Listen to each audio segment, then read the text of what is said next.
but let's get some more views now, indeed from the Director of Policy at Logistics UK, Kate Jennings, who's joining us. Kate, thanks for your time. Is it the biggest trade deal since Brexit, or is it being bigged up, as we said, by Kemi Badenoch?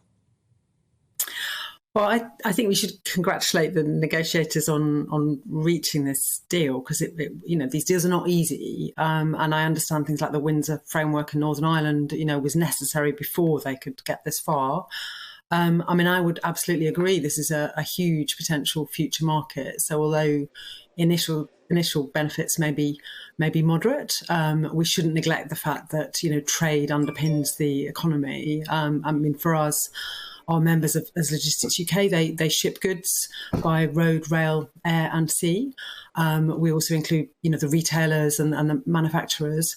That represents 8%, more than 8% of all the jobs in the UK, and £148 billion worth of GVA. So trade, free trade is good and supports sort of jobs and prosperity.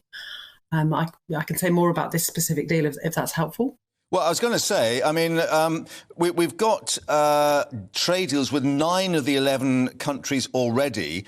So where does this take us? It's an extra 2, which is, as we're just discussing with Olivia, Brunei and Malaysia. It's not exactly pan-global, is it?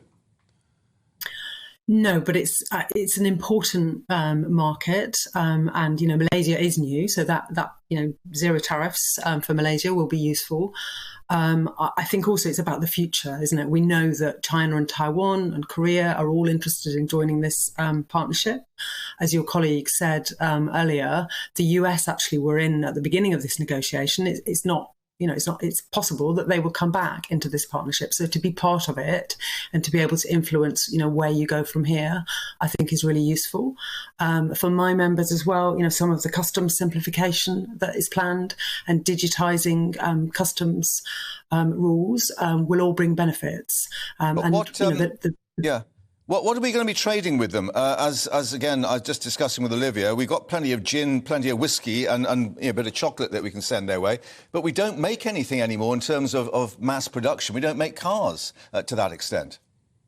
I think this is a wider discussion, isn't it? Those things you've named there are some of the main areas where we are expecting benefits.